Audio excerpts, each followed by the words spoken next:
Yes, good morning, everyone.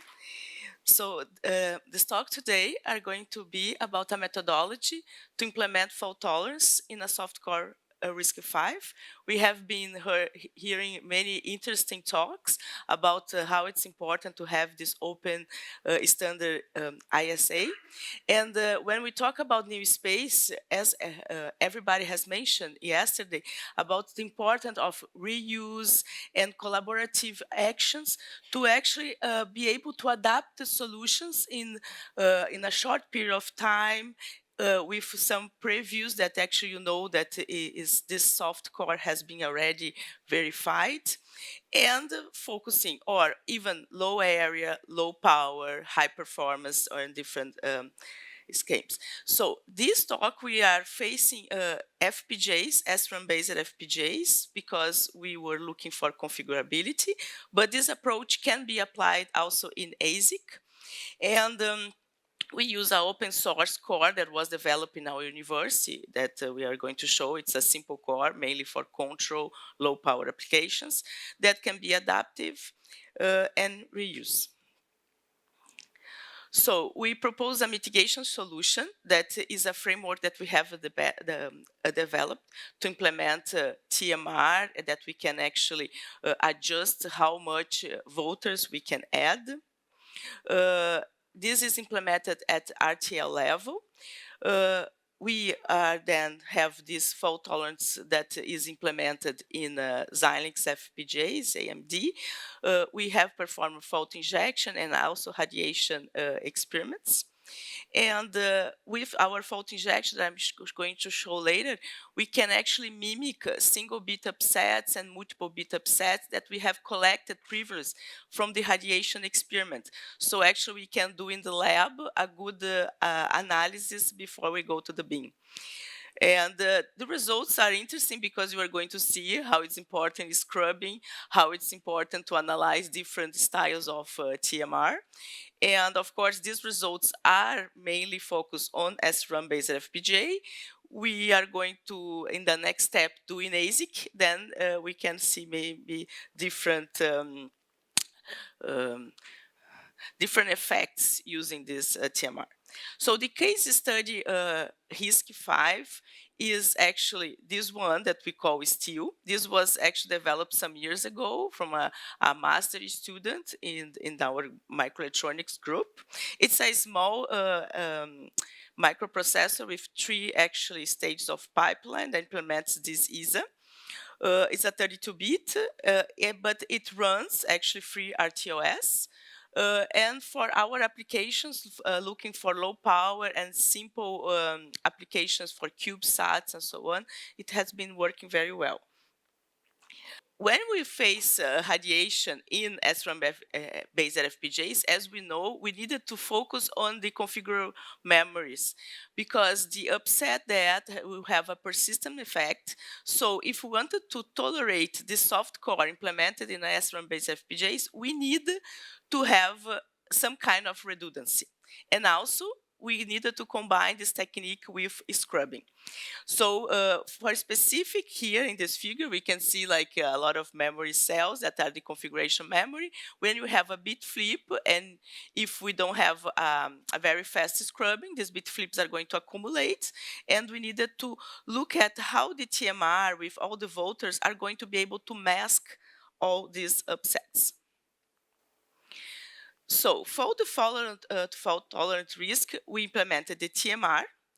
And we are going to use 2 main TMR, the coarse grain TMR and the fine grain TMR. So AMD has done a talk yesterday about the TMR from Xilinx. This is similar, but we have developed our own tool to implement, but we don't use the same voters that they use. We use a majority voter. So the coarse grain, I'm going to show the figure, is when we treat a triplicate all, and the fine grain is that when we can play with more or less voters, but we need to combine with scrubbing to get a higher reliability. So here we have like the standard design, then we have the possibility of the coarse grain TMR on the bottom, and then on the right we have this fine grain TMR where we can add volters in some parts of the TMR, and can be all customized. But how many voters are enough? So this is kind of the question. So should I add voters in every flip-flop after the TMR, or I can play with that? So in this work, we have played with an out of 1, 2, 3, and 4 to see the capability of masking these faults with more or less voters. But of course, this gives an impact in area, yes. So actually, we are going to histograph later on. But here we can see the data in the terms of registers, lookup tables, and voters. If you decide to do a fan-out 1, you are going to add a lot of voters, yes. But with the coarse grain, we add voters only at the end, yes. So in this is still a RISC-V. We have like an SOC. So it's a RISC-V, but we have time, we have the connections with the memories and outputs. And on the right, you can see the flow that actually we have from a RTL description. We flat the description and then identify where we wanted to TMR. And we can actually generate the global TMR or the fine-grained TMR. And this can be done either for ASIC or FPGA, okay? So it targets a little bit different scripts. Then for the fault injection methodology, what we have been developed in our group for many years is like a methodology to inject faults. So we select the area that we're going to inject faults, and we can inject single bit upsets or multiple bit upsets in the configuration bit streams to mimic the radiation.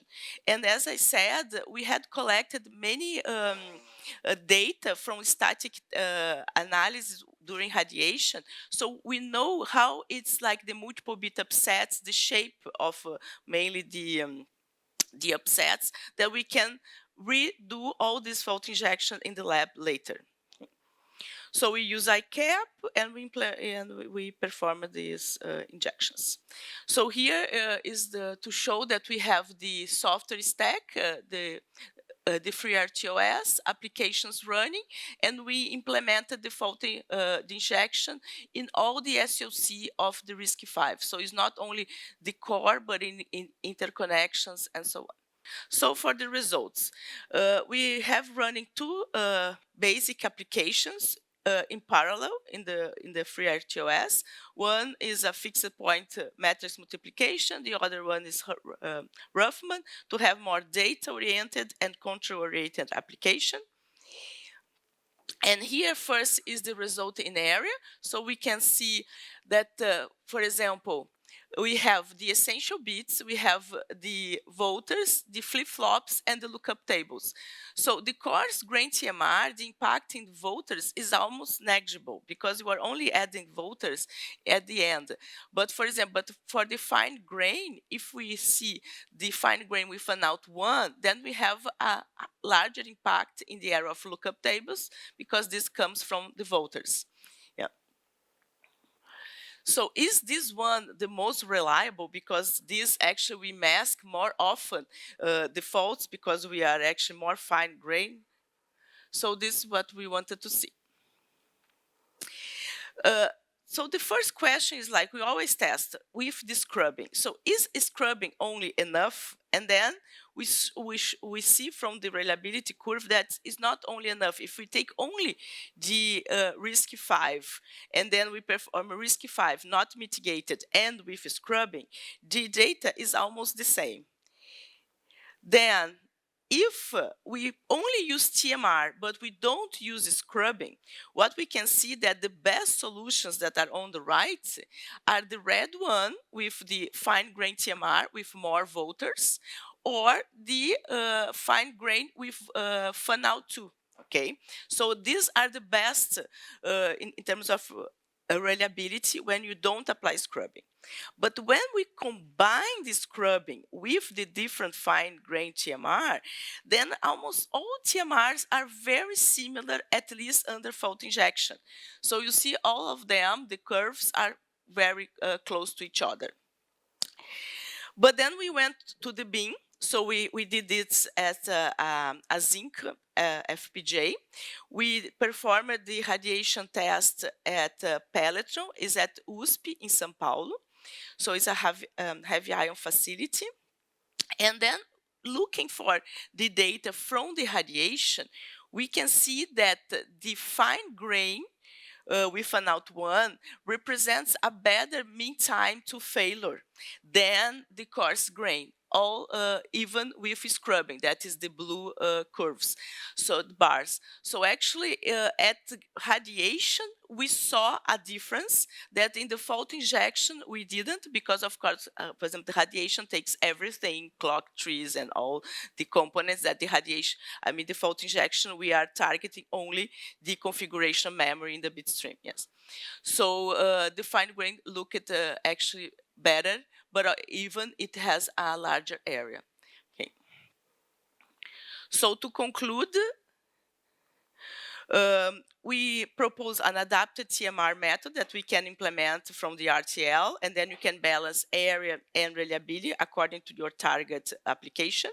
We can choose where we wanted to put the voters, and for example, we also can choose the blocks that you want to TMR, and so on.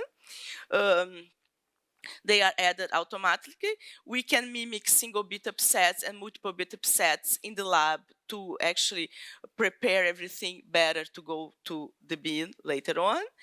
And this actually can explore a fault tolerance in any RISC-V IP for FPGAs, but also for ASICs. Thank you.